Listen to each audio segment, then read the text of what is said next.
아마 여러분 이 제목을 들으면 이런 죄가 있었나? 보편적으로 성령을 거역하고 비방하는 죄로만 알았는데 예배를 멸시한 죄가 영원히 사함받지 못한다는 것. 예배를 참석하는 사랑하는 성도 여러분들이여, 오늘 이 제목의 서론적으로 시작하는 이 오프닝을 주의 깊게 주목하면서 여러분의 예배의 자세와 태도가 하나님 앞에 죄가 되고 아니 된다는 사실을 명심하시기를 바랍니다. 왜 하나님께서 우리를 지으셨을까요? 왜 하나님께서 우리를 창조하셨을까요? 왜 하나님께서 여러분들을 생명책에 기록해서 여러분들을 하나님의 백성으로 선택하여 부르셨을까요?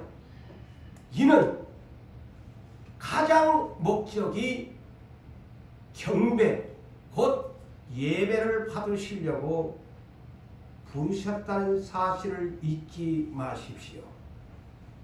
그래서 우리가 예배를 함부로 경고망동하게 자기의 뜻대로 자기의 멋대로 예배를 들락날락 하나님 앞에 주목하지 못한 채 만물의 창조주 앞에서 자기의 생각대로 예배드리다가는 하나님 앞에 영원히 버림받는다는 사실을 이 성경에서 알고 마지막 시대를 애쳐줘야 합니다. 이사야 43장 21절을 모르시는 분이 있나요? 이 백성은 나를 위하여 지었나니, 분명히 당신을 위하여 지었나니 그랬습니다. 왜? 나를 찬송하게 하려 합니다. 찬송은 곧 예배요 경배의 목적입니다.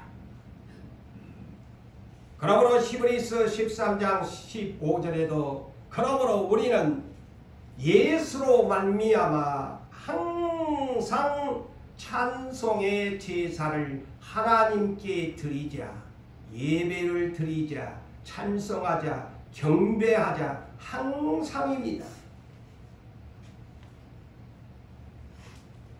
왜 항상 찬송을 드려야 하느냐? 그런데 오늘날 우리가 찬송을 예배 시간에도 입만 붕어처럼 들썩 자기 자신도 안 들릴 정도로 찬송을 부르는 사람이 있는데 고치세요. 그렇게 예배를 드리는 분이 어디 있나요? 에? 뭐 눈이 나빠가지고 저 화면을 못 본다든가 이러면 모르겠지만 왜 입술을 아낍니까? 왜 항상 찬송을 드려야 하느냐? 이는 예수를 증언하는, 그 이름을 증언하는 입술의 열매라고 했습니다. 그런데 입술의 열매를 드리지 아니하면서 예배를 드리신다고 여러분의 나쁜 습관을 고치셔야 합니다. 입만 들썩 자기 자신도 자기가 뭔 찬송을 부르는 조차도 모르면서 예배를 드리러 오셨다고, 특별히 직분을 맡으신 분들은 주의하셔서 정신 바짝 차리고 입술의 열매를 찬양으로 드리세요. 그러면서 나갈 때는 예배 드렸다고 자랑할 거 아닙니까? 오늘 주일 안 빠졌다고 주일 성수했다고 할 것 아닙니까? 하나님 앞에 정작 예배는 와가지고 성경도 안 읽지, 말씀도 안 듣지, 찬송도 입만 들썩들썩 막 그렇고 예배 드렸다고, 오늘 주일 지켰다고 거짓말을 하면 안 되지. 위선자지. 우리 교회는 똑바로 성경대로 믿고 성경대로 예배드리고 성경대로 순종하고 성령을 따라 행하는 교회가 될 때만이 이 시대에 신부 단장사가 될 수 있지 않겠습니까?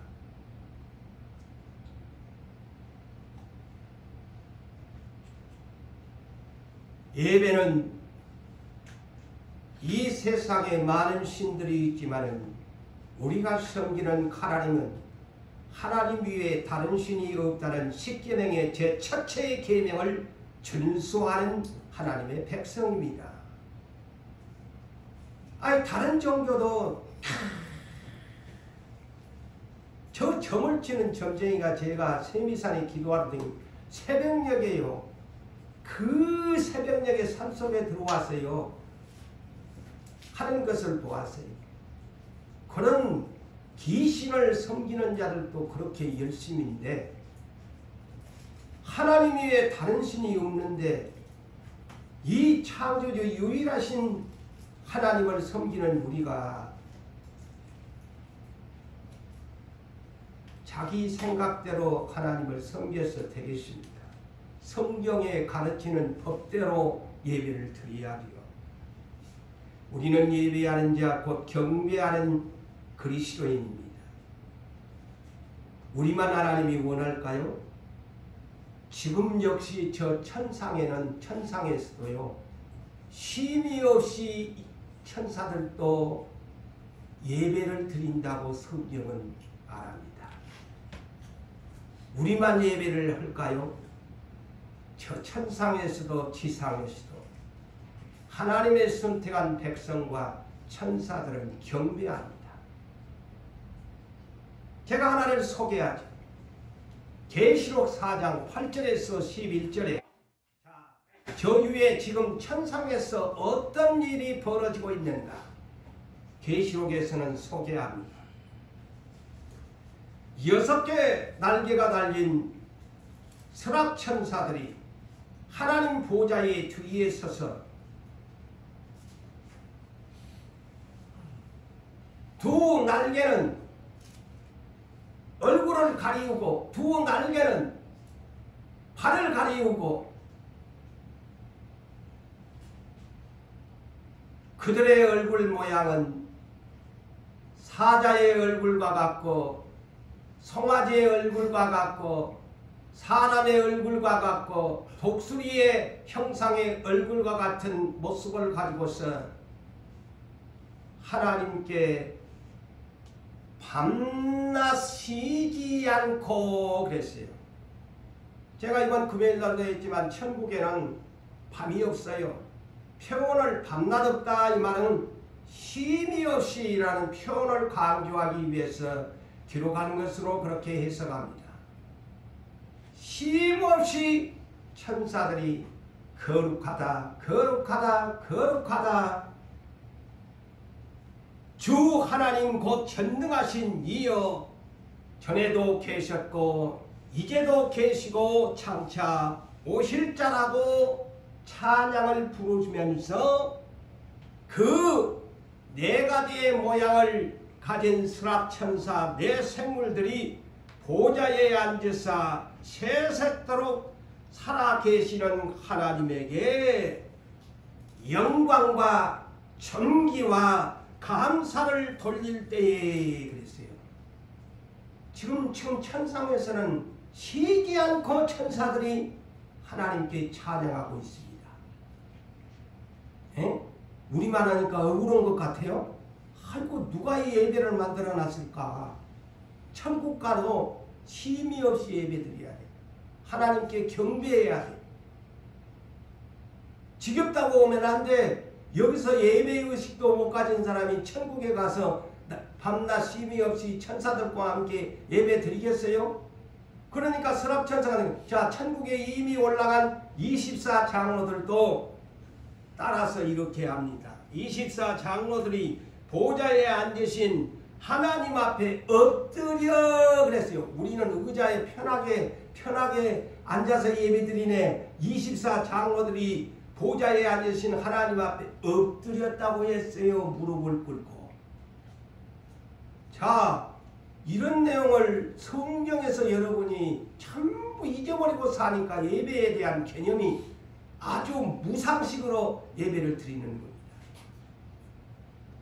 엎드려가지고 24장로들도 세세토록 살아계시는 하나님에게 경배하고 그랬어요. 경배하고 자신의 행위로 보상받은 면류관을 벗어서 하나님 앞에 드리면서 경배했더라. 천상에서의 모습이에요. 잊지 마세요. 우리가 천상에 가면 이렇게 돼요. 부활해서 가면. 그런데 예배를 멸시하면 되겠습니까? 기본도 없는 상식을 가지고 예수를 믿는다고 천국에 간다고요. 누가 그렇게 가르칩니까? 그거는 여러분 자유주의 신앙에서 비롯된 것이지. 성경을 무시한 채 예배를 드리는 여러분들의 잘못이지. 성경은 그렇게 가르치지 않습니다. 그러면서 24장로가 또한 입이 가만히 있습니까? 입으로 입술에 열매를 드려야지. 뭐라고 합니까? 24장로들도.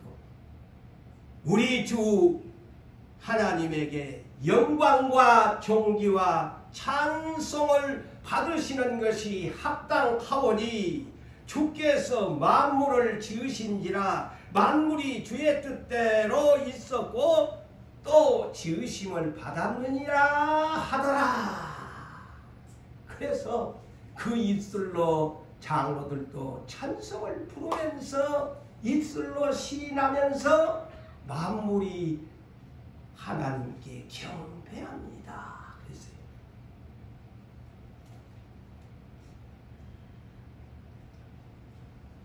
자, 이 경배라는 단어 앞에 우리는 하나님 앞에 고개를 숙여야 합니다. 겸손한 자세가 되어야 합니다. 저 이미 천상에서도 이렇게 예배를 드리는데 죄인들이 우글거리는 이 땅에서 이런 자세를 가지지 않고 천상에를 올라가겠다? 착각하지 마세요.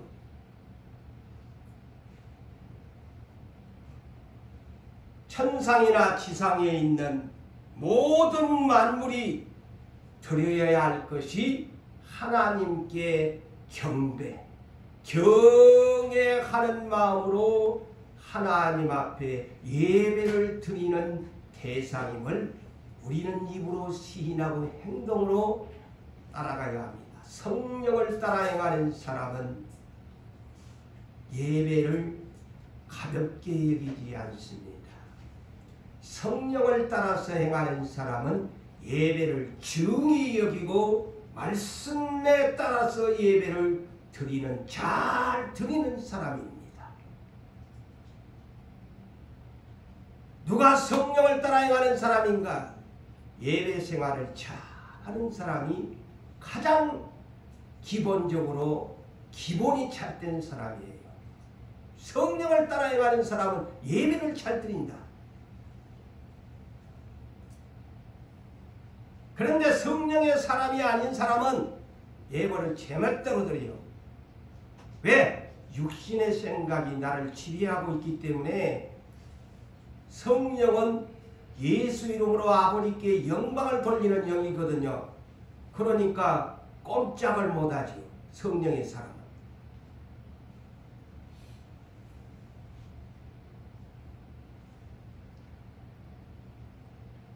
사랑하는 성도 여러분, 우리는 하나님 나라의 시민권을 가졌다고 빌립보서 3장 20절에 말씀하죠.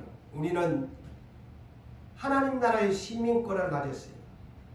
오늘날 우리의 국가의, 대한민국의 국가의 4대의 의무를 모르시나요? 근로의 의무, 납세의 의무, 국방의 의무, 교육의 4대의 의무는 이 나라가 될 수 있는 한 이 백성을 그렇게 의무를 주면서 한 백성으로서의 역할을 다할 수 있도록 지도자는 그렇게 이끌어가고 나라는 그와 같은 행정부와 더불어서 그렇게 진행되고 있습니다. 하나님 나라에도 저는 우리나라처럼 이런 4대 의무가 있다고 생각합니다. 제가 그런 생각을 해서 근로의 의무가 뭘까? 하나님 나라에 일을 하는 것이 근로의 의무다. 주님이 주신 직분 일하라고 주신 거에 그 하나님 나라의 거룩한 근로의 의무를 다하십시오. 두 번째, 국방의 의무. 뭘까요? 성경은 그리스도의 좋은 군병이다라고 합니다. 하나님의 전신갑주를 입고 마귀와 싸워 이겨라고 합니다. 국방의 의무를 다해라. 셋째, 교육의 의무가 뭘까? 세상 나라에서는 부모가 자식을 교육하기 위해서 피땀으로 흘려가면서 자식을 교육합니다. 그렇다면 하나님 아버지가 우리에게 교육하는 책이 있어요. 성경 66권을 주었는데 그 66권의 의무를 여러분이 하고 있습니까? 성경을 배워야 합니다. 말씀 들을 때 똑바로 주목하고 교육의 의무를 다해야 여러분이 구원을 얻습니다. 그 다음에 납세의 의무 뭘까요? 여러분이 이 땅에서 하면 부가세를 내야 되지 않아요?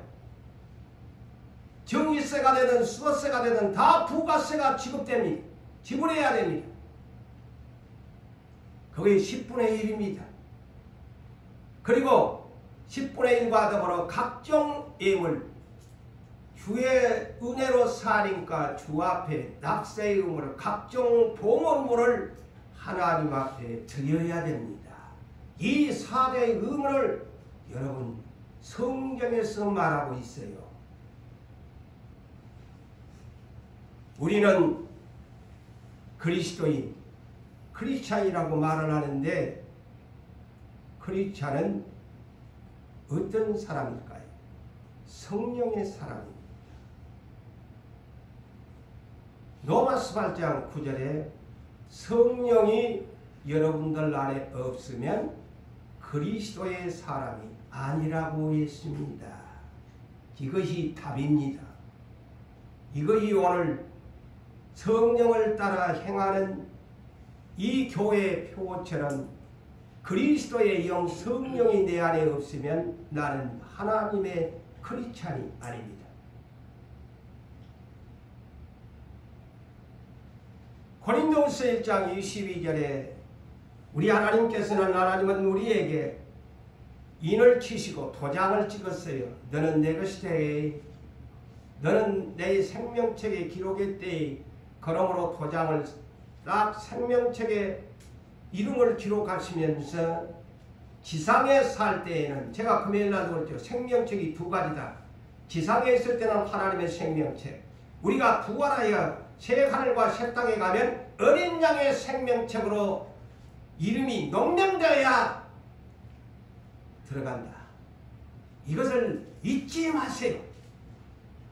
삭제되어버리면 못 가요. 어린 양의 생명책에 기록이 못 돼요.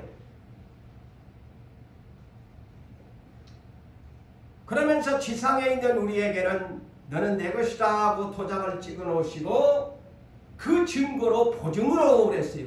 오늘날 뭐 어떤 일을 하려면 보증을 써야 하는데 삼위 하나님께서 우리를 보증을 써줬어요. 자, 이 보증을 써줬다니까요. 그 보증으로 우리 마음에 성령을 주셨느니라. 성령이 우리 보증이 되셨어.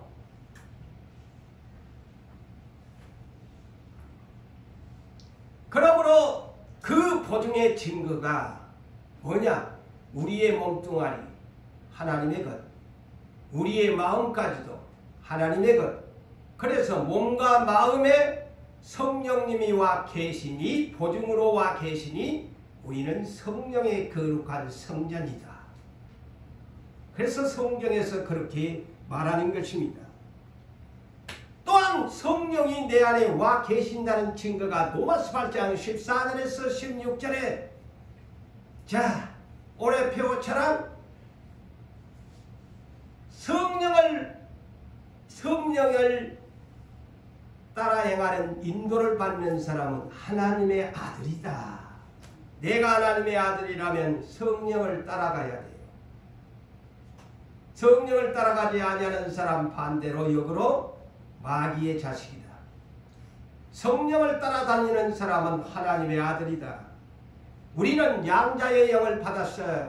이제부터서는 아빠 아버지라고 부르짖게 되었으니 이 증거가 성령이 친히 나를 그렇게 증언하고 계시다. 그리고 또한 기도하기 싫으신 분, 기도하고 싶어서 날마다 엉덩이가 가벼워가지고 성전에 오르고 싶은 마음이 계신 분, 반대로 기도하기 싫다 싫어 하는 분이 계시나요? 제 이 말을 잘 들으세요. 제 말이 아닙니다. 로마서 8장 26절 27절에 성령의 사람은 어떤 사람인가? 성령은 연약함을 도우시라니 내가 기도할 바를 알지 못할 때에도 기도하기 싫어도 오직 성령이 말할 수 없는 탄식으로 우리를 위하여 친히 간구하고 계신데 내 안에서 내가 알지 못할 때에도 내가 기도하기 싫을 때에도 성령님은 내 안에서 기도할 줄을 모르는 나라는 자신을 위해서 친히 탄식하면서 기도한다. 왜 니 기도 안 하노? 왜 너 기도 안 하노? 탄식하면서 간구하시느니라. 마음을 살피시는 이가 하나님이 성령의 생각을 하시나니 이는 성령이 하나님의 뜻대로 성도를 위하여 간구하시느니라. 날마다 성령님은 여러분 안에 보증으로 오셔가지고 마음에 오셔가지고 나를 위해서 기도하고 있는데 나는 기도를 안 하고 있다? 성령을 따라서 행하는 사람이 아닙니다. 아닙니다. 여러분 자신을 이제 판단하세요. 내가 어떤 사람인가? 예배를 드리기 싫다. 기도하기 싫다. 봉사하기 싫다. 직분 내려놓고 싶다. 너 하나님의 사람, 성령의 사람이 아닙니다. 성령을 따라서 행하는 사람이 아닙니다.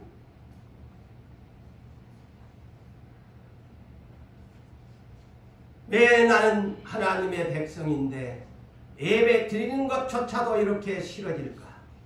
딴짓을 하고 싶을까? 빨리 마치고 한 10분 설교 듣고 갔으면 좋을까? 왜 기도하는데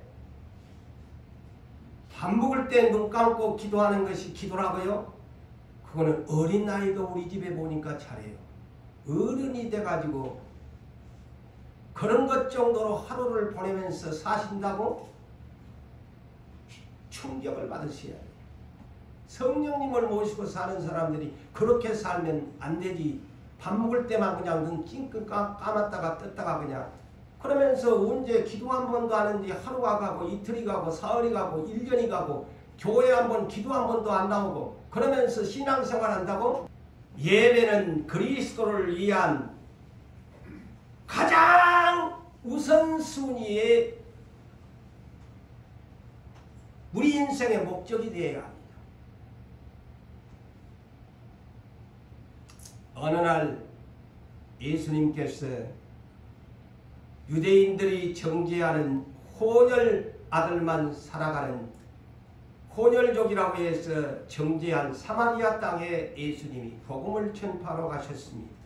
이는 요한복음 4장 22절로 24절에 우리가 예배 드릴 때마다 많이 사용하는 언급하는 내용이지요. 자, 주님이 사마리아 여인을 우물가에서 만나서 이런 말씀을 합니다. 너희는 알지 못하는 것을 예배하고 우리는 아는 것을 예배하나니 이는 구원이 유대인에게서 남이라. 예수님은 당신 자신을 여인에게 소개합니다. 나 예수 이름으로 예배해야 된다. 근데 너희는 알지 못하는 예배를 드리고 있다. 아버지께 참되게, 그래서 아까 우리가 복음송 불렀잖아요. 참된 예배라는 복음송을 불렀는데 참되게 예배하는 자들은 영과 진리로 예배할 때가 오나니 곧 이때라. 나 예수가 왔다. 예수 이름으로, 진리인 예수 이름으로 예배를 드려야 아버지가 찾으시는 예배란다. 가르쳐줍니다. 아버지께서는 자기에게 이렇게, 그랬어요. 이렇게가 뭐냐? 참되게 예수와 함께 성령과 함께 예배하는 자들을 찾으시느니라. 자, 아버지께 예배를 드리는데 성령과 함께 예수의 이름으로 예배하는 자를 찾으신대요. 이는 하나님은 영이라서 예배하는 자가 영과 진리로 예배할지니라. 에베소서 4장, 요한복음 4장 24절에 여러분 영과 진리로 예배할지니라 하면 예배 시작할 때가 무슨 뜻인지도 모르고 이것을 사용하면 안 돼. 상식적으로 알고들이 영과 진리로 예배한다는 것이 뭘까요?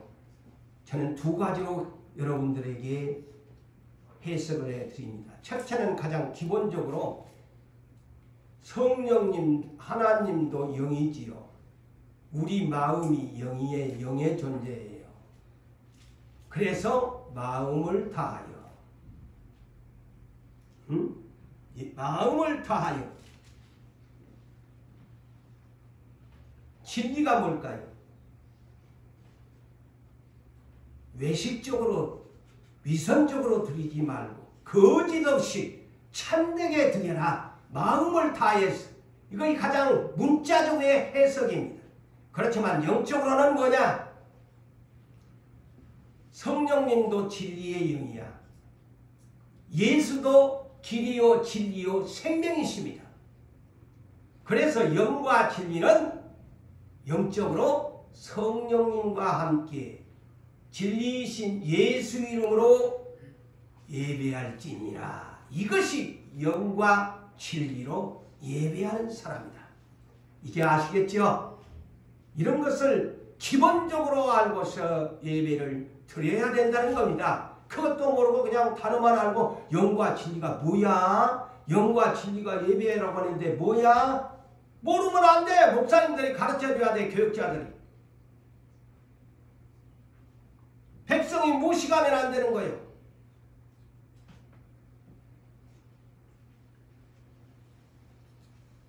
자, 구약시대의 제사법은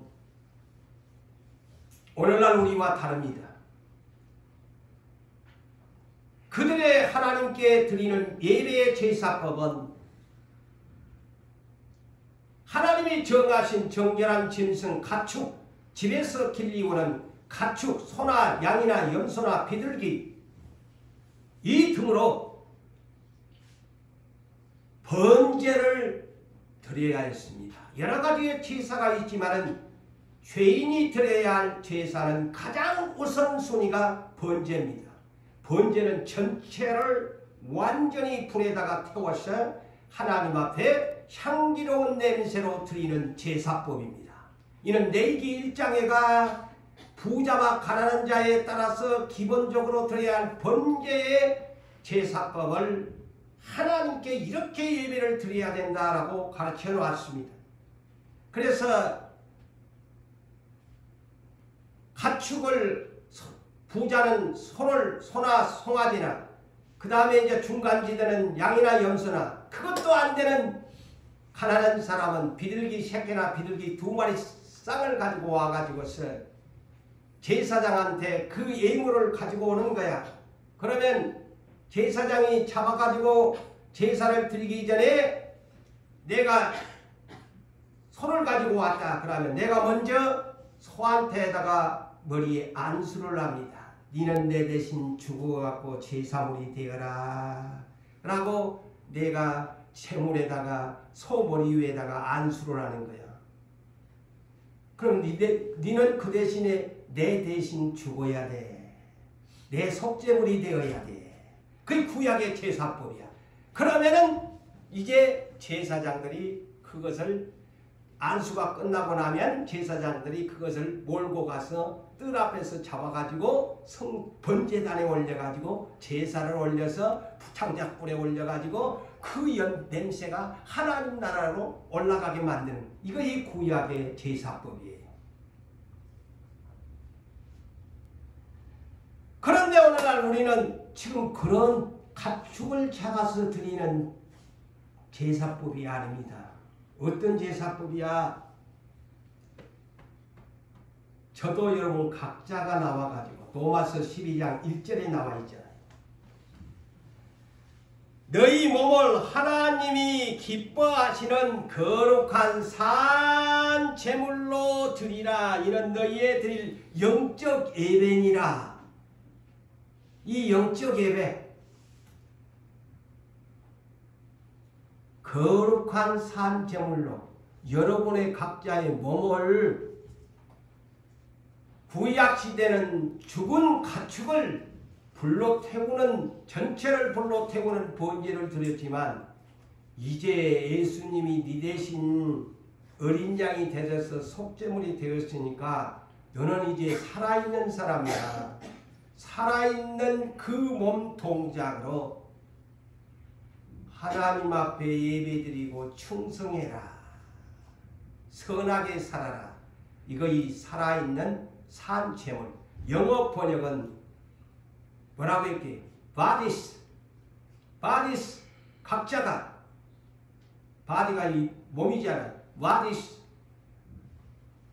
living. 살아있는. sacrifice. 희생제물로 드려라. 그럼 똑같아요, 개념은. 구약시대는 짐승이 대신 죽어줬지만 너 살아있는 몸뚱아리로 bodies, living sacrifice, 살아있는 희생제물이 되어라. 이것이 영적 예배입니다. 자, 예배의 개념을 여러분 똑바로 아셔야 돼. 오늘날 그런데 전부 예배의 개념들이 부족해요. 상식에. 그리스도인은 분명히 또 이렇게 성경 모르는 사람이니까 구약시대나 제사장이지 무슨 내가 제사장이야. 목사님만 제사장이지. 또 무식한 성도들이 그런다니까. 나 이거 와서 가만히 앉았다가 졸다 가도 되지. 아니 제사장님이 오셔가지고 제사드리러 와가지고 졸고 앉아가지고 뭐하는 거요? 그 양반 제사 지금 안 지내고 있는 거야. 졸고 앉아가지고. 제사 시간에 딴짓을 하다니 세상에나. 제사 지내는 사람이 딴짓을 하고 제사를 안 지내고 하나님은 오셔가지고 앉았는데 한번 눈을 감고 조용히 생각해보세요. 한번. 나는 제사장. 베드로전서 2장 9절에 뭐라고 해요? 신약시대. 너는 왕같은 제사장이야. 목사만 아니야. 신약시대는 다 만민의 제사장이에요. 그런데 와서 핸드폰이나 보고 앉았고 제사드리는 제사장님이 하나님이 여기다 앉혀놓고 핸드폰이나 보고 그 하나님이 야 이놈아 네 나한테 제사장인데 네 지금 핸드폰 보고 있지? 지금 핸드폰 보고 있는 사람 양심이 뜨끔 없으리라고 보고 내가 합니다만 하나님이 네 뭐하고 있노? 네 지금 제사장이 핸드폰 보고 앉았나? 네 제사 나 안 받아. 네 헛것이야 오늘. 그냥 가. 네 죄만 짓고 가는 거야.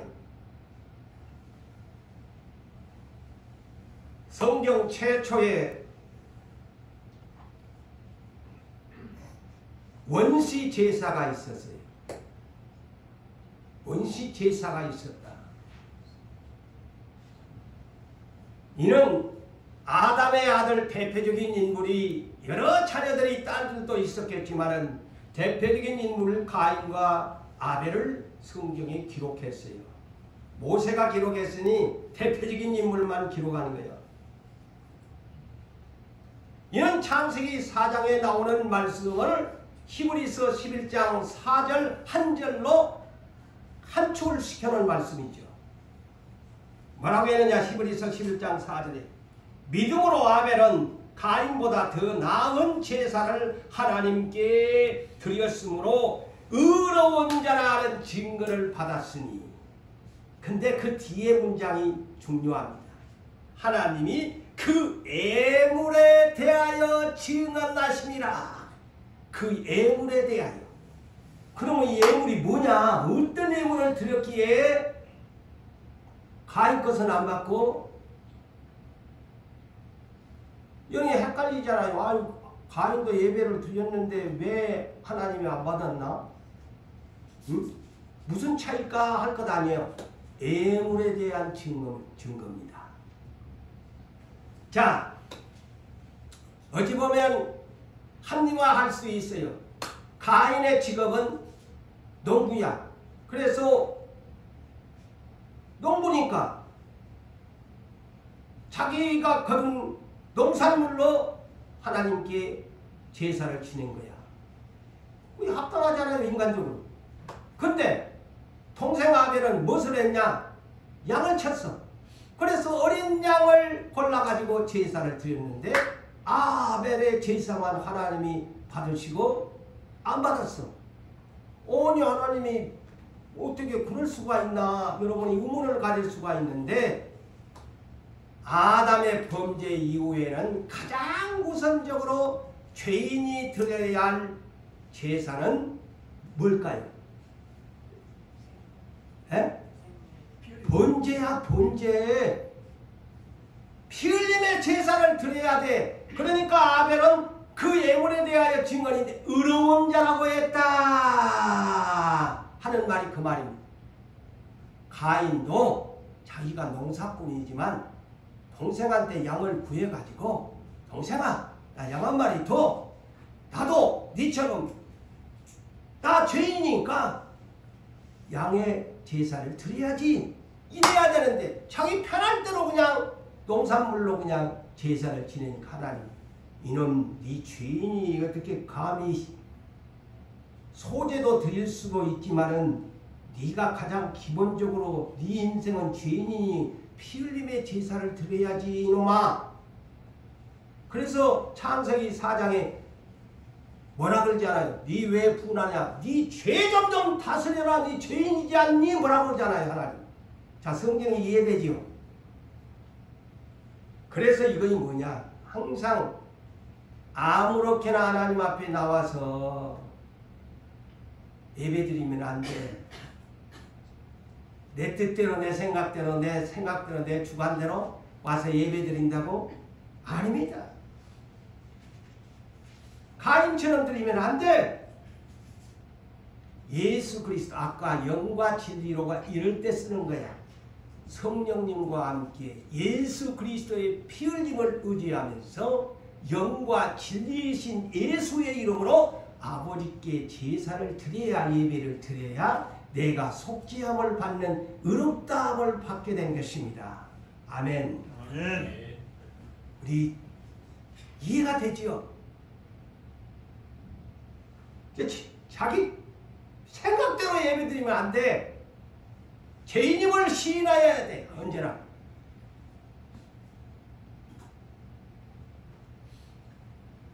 그런데 이 예배를 멸시한 자가 오늘 제목처럼 영원히 사함받지 못한 죄라는 것 얼마나 들으셨는지요.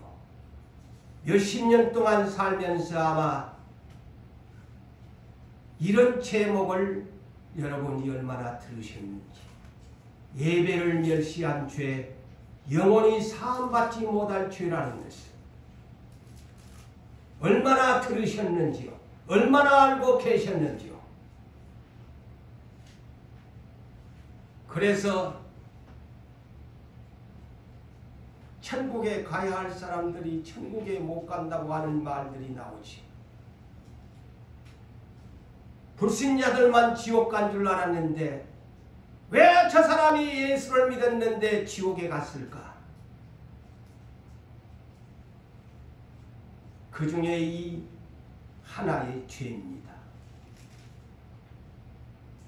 본문을 볼까요? 사무엘상 3장 10절에서 14절에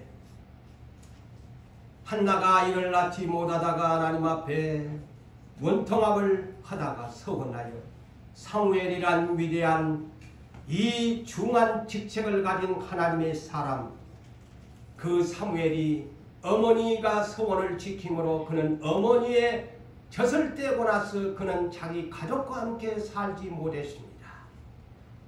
젖을 뗀 한 살박이가 엘리 집에서 살았습니다. 그는 엘리의 이를 주처럼 마구리처럼 섬기면서 하나님의 성막에서 살아야 했습니다. 그가 어린 나이에 어느 날 언약궤 앞에서 창을 달 때 하나님이 사무엘아 사무엘아 사무엘아 몇 번씩이나 부르면서 오늘 본문은 그때서야 비로소 하나님이 부르신 줄 알고 주여 내가 여기 있나이다 하면서 하나님이 어린 사무엘에게 하나님이 계시를 줍니다. 그런데 그 계시가 어떤 내용의 계시였는가? 엘리 집에 대한 경고의 메시지입니다. 엘리는 누굽니까? 대제사장이요 홈니와 비느하스는 두 아들은 사사요 제사장들입니다. 그런데 이 집에 대하여 사무엘에게 하나님이 먼저 가르쳐 줍니다.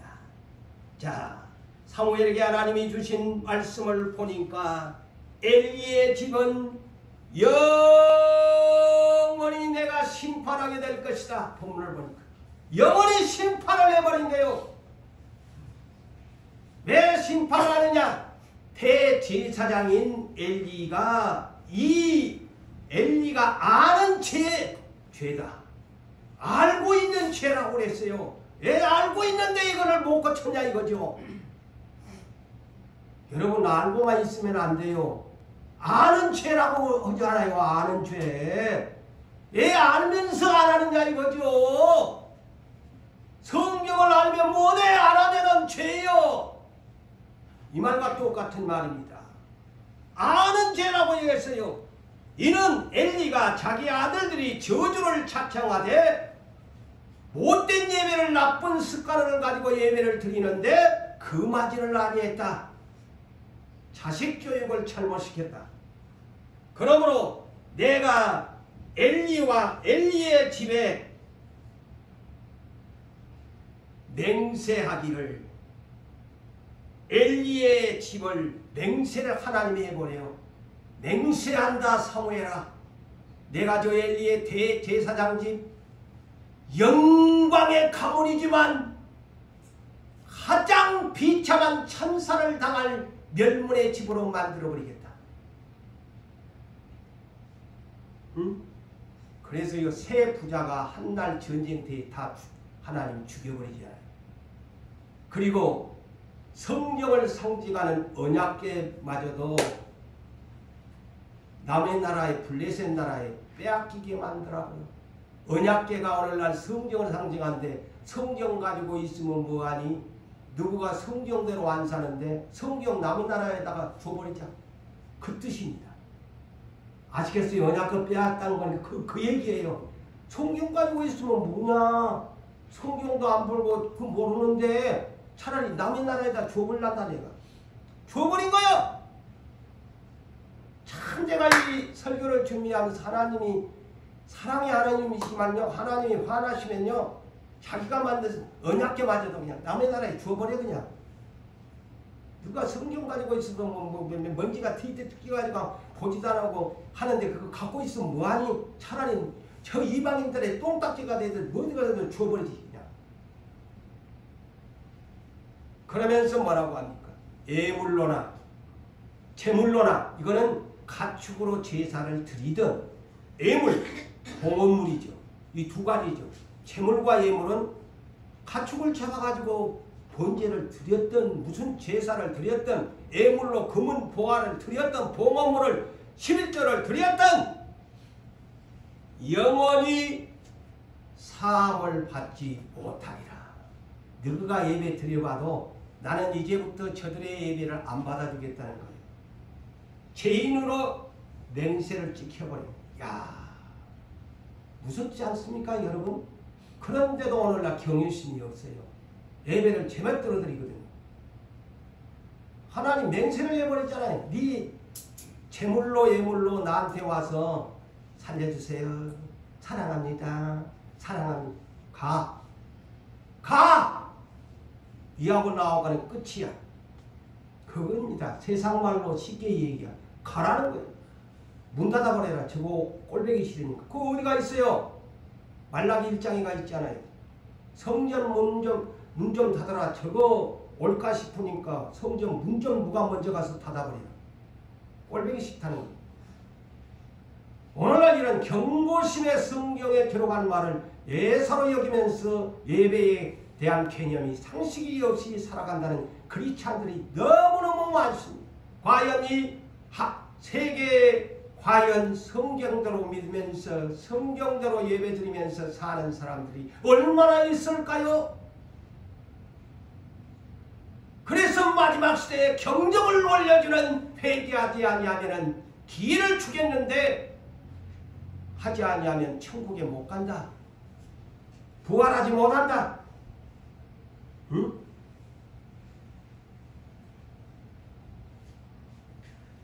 이스라엘의 초대왕 여러분 대표적인 인물 아닙니까? 그 사람이 그랬지 않아요? 가서 하나님 앞에 제사 드린대요. 그러니까 선지자가 사무엘상 15장 22절에서 23절에 하나님의 말을 청종하는 것이 하나님이 좋아하는데 당신이 불순종해놓고 번제와 다른 제사 드는다고 좋아하시겠습니까? 천만의 말씀입니다. 이는 거역하는 것은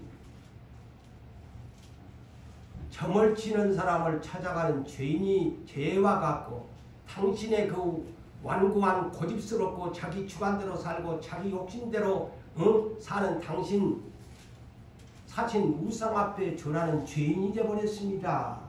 당신이 하나님의 말씀을 버리고 당신의 뜻대로 살았으니까 하나님도 당신을 버리겠대요. 이것이 제가 쉽게 풀어주는 내용입니다. 당신이 당신의 뜻대로 제멋대로 살면서 100번 제사 드려본들 엘리집이나 똑같다는 말입니다.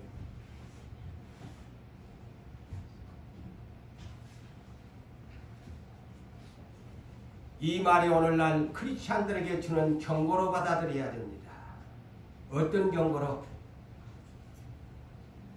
엘리집처럼 사울왕처럼 예수를 믿는 크리스찬이라면 하나님의 말씀을 버리고 살아가는 그리스도인이라면 하나님도 그런 그리스도인들을 사울왕처럼 엘리의 집처럼 버리게 된다는 경고의 메시지입니다. 에? 선택했으니까 천국에 데려간다? 그거는 기본적인 믿음은 그렇게 됩니다만 그러나 끝은 그것이 아니지요. 끝은 그것이 아닙니다, 여러분.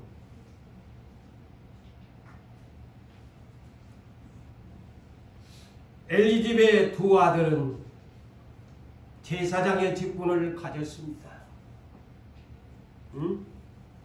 제사장의 직분을 가졌어요.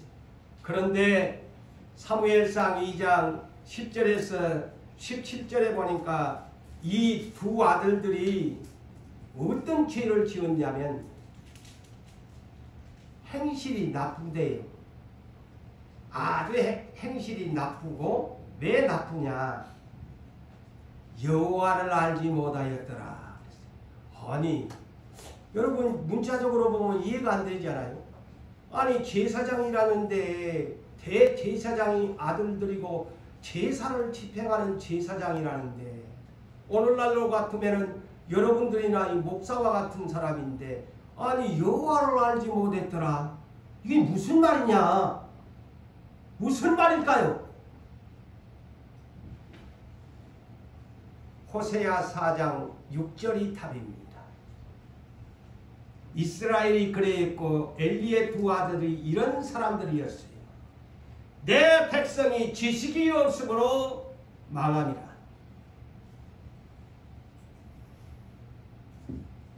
너가 지식을 버렸으니 나도 너를 버려 내 제사장이 되지 못하게 알지 못했다는 것은 하나님을 아는 제사의 규례의 법칙을 알지 못했다는 말입니다. 제멋대로 제사를 드린 거예요. 하나님 법대로 드려야 되는데 지식을 버렸으므로 내 제사장이 되지 못하게 할 것이고 나도 너희 하나님의 율법을 잊어버렸으니 나도 너 자녀들을 잃어버리리라. 똑같은 말이네. 호세아 4장 6절. 여러분 하나님을 아는 예수를 아는 지식이 빌립보서 3장 8절 최고의 훌륭한 엑셀런트한 지식이라고 했어요. 엑셀런트한 지식이 가장 훌륭한 지식. 그런데 오늘날 부모님들 이 말씀의 경고를 받으시고 세상의 학문과 지식을 가르치는 데는 수단과 방법을 가리지 아니하고 하시면서 정작 나 자신과 자녀들이 천국에 가야 하는데 그거에는 얼마나 관심이 있으십니까? 얼마나 예수를 아는 지식에 관심이나 있으세요? 내 자식이 영원토록 세상에서는 그 자식이 이뻐가지고 빨아주고 안아주고 품어주고 온갖 것 다 주면서 살아봤자 몇십 년인데 영원히 지옥에다가 여러분 자식 보내실래요? 예수를 아는 지식으로 교육하세요. 엘리 제사장이 이 자식들을 무식하게 제사장을 만들어버린 것입니다.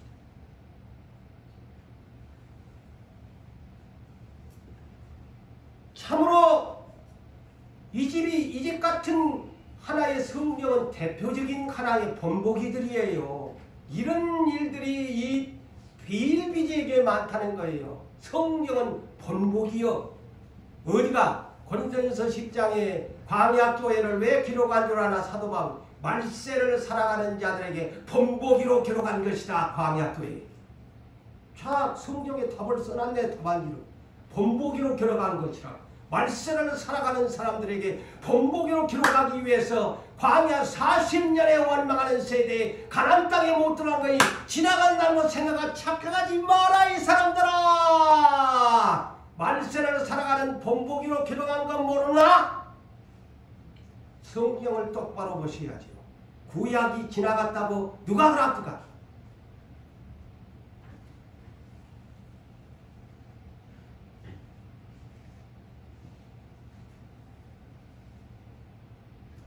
자, 이 집애가 이런 버릇을 안 고치니까 그럼 왜 이 아들들이 어떤 나쁜 간습이 있었냐면 나쁜 습관이 있었어요.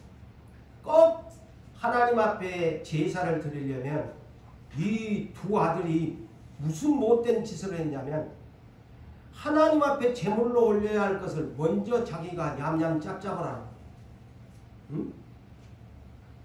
사원을 시켜가지고 먼저 하나님 앞에 드리기 전에 내 모같이 내나 갈고리로 그냥 삶은 고기도 우리 홈리와 비누아스 제사장님 구운 고기 좋아한대. 그걸 써놨어요. 구운 고기 구워 먹으려고 한다. 먼저 내놔라.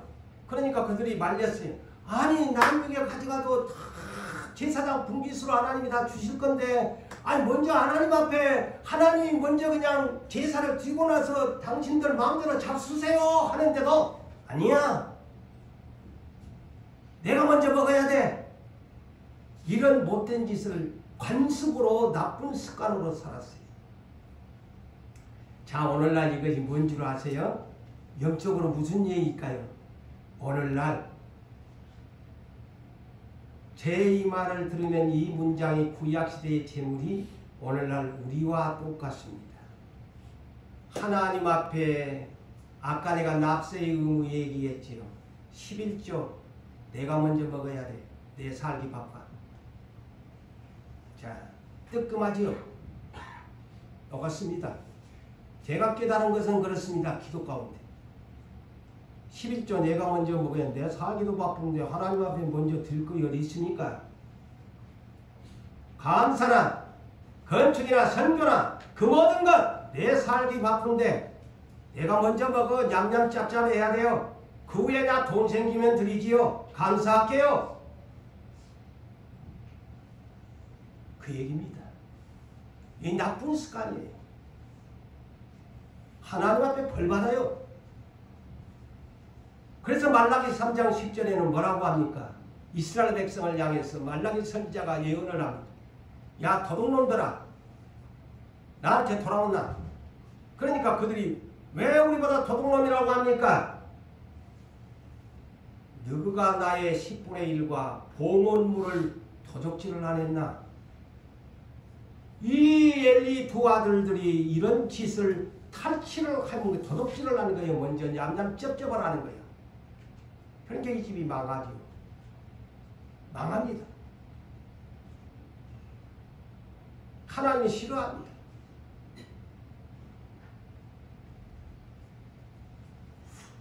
자, 이것이 뭐냐? 왜 이런 현상이 올까요? 하나님에 대한 경외심이 없어서 그래요. 자, 저와 여러분들 하나님을 경외하십니까? 하나님을 경외하십니까? 하나님을 경외하십니까? 다시 한번 묻습니다. 하나님을 경외하는 마음이 있습니까? 문자적으로는 두렵고 떨리며 섬긴다는 뜻이에요. 존경한다는 뜻이에요. 경배한다는 뜻이에요. 당신을 나는 사랑하고 존경합니다. 존중합니다. 그래서 경배합니다. 이게 경외입니다. 잠언서 1장 7절에 여호와를 경외하는 것이 지식의 근본. 자, 여러분 왜 성경을 배우십니까? 예수를 아는 지식을 배우십니까? 경외의 근본입니다.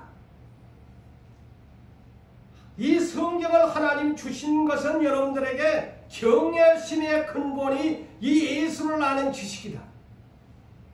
전도서 12장 13절에도 사람의 본분이 뭔 줄 아니? 하나님을 경외하고 그 명령을 지킬지어다. 이것이 모든 사람의 본분이다. 사람의 본분이 예배하는, 경외하는 자세가 됩니다. 그래서요, 하나님에게는 세 가지의 책이 있지요.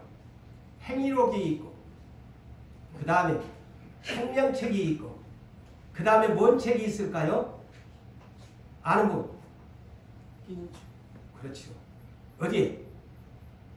성경에 딱 한 구절. 말라기 3장 16절에 여호와 이름을 존중히 여기는 사람, 나를 경외하는 자는 기념책에 너의 이름을 기록하리라. 할렐루야. 보세요. 이것을 여러분이 놓치니까 하나님을 개떡같이 여기는 거예요. 예배를 개떡같이 여기고, 장난을 치는 거예요. 기념책에 어떤 사람이 올라가는 여호와 이름을 존중하는 사람, 경외하는 사람이 기념책에. 그래서 창세기 22장 12절에 누구? 창세기 22장 누구? 아브라함. 그렇죠. 외우세요. 22장 12절에 그래서 이 기념책에 기록된 믿음의 조상이야. 뭐라고 했는?